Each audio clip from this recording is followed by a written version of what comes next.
Assalamualaikum warahmatullahi wabarakatuh. Saya Nisa Rizka Novianti dari kelas 12-6. Saya akan menjelaskan materi bab 2 Bahasa Indonesia. B. Mengenal instruksi dalam teks prosedur kompleks. Kegiatan wirausaha memerlukan prosedur, arahan, dan petunjuk yang tepat agar berjalan dengan lancar, terencana, dan terukur. Instruksi-instruksi ini dapat kamu temukan dalam teks prosedur kompleks. Fungsi teks prosedur yaitu untuk menggambarkan sesuatu dilakukan secara lengkap melalui serangkaian tahapan. Contoh teks prosedur kompleks yaitu ada resep, aturan permainan, eksperimen sains, dan aturan keselamatan jalan. Teks prosedur terdiri atas 3 jenis. Yang pertama yaitu ada teks prosedur simpleks atau sederhana, kompleks rumit, dan protokol. Yang pertama ada pengertian dan tujuan teks prosedur kompleks. Teks prosedur kompleks merupakan teks yang berisi langkah-langkah yang harus ditempuh untuk mencapai tujuan yang diinginkan dan terdapat penjelasan atau keterangan dalam langkah tersebut. Teks prosedur kompleks ditulis dengan tujuan untuk menunjukkan atau menjelaskan cara mengerjakan sesuatu dengan langkah-langkah yang urut. Yang kedua ada ciri teks prosedur kompleks. Yang A, berisi langkah-langkah atau tahapan. Langkah berkelanjutan dengan penjelasan. Yang B, menggunakan syarat atau pilihan. C, disusun secara informatif.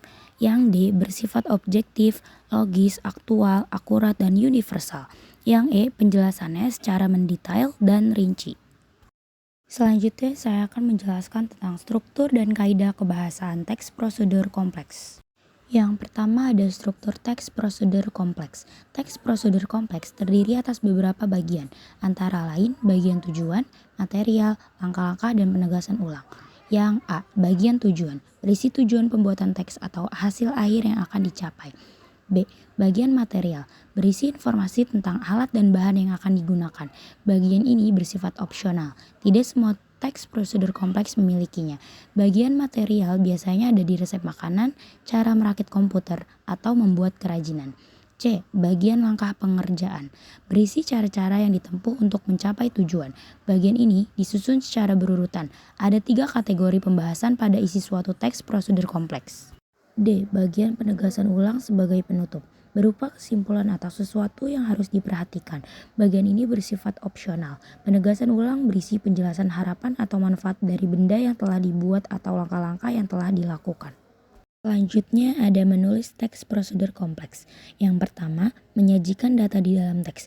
Teks prosedur kompleks akan lebih akurat dan lebih terpercaya apabila dilengkapi data. Data bermanfaat memperjelas informasi dan mendukung ide pokok teks. Data dapat disajikan dalam berbagai bentuk, misal bentuk grafik, plot, diagram, dan teks. Yang kedua ada tahapan menyusun teks prosedur kompleks. Yang pertama, mencatat kegiatan yang pernah dilakukan. Yang kedua, menentukan tema kegiatan. Yang ketiga, membuat kerangka teks. Yang keempat, mengumpulkan alat dan bahan.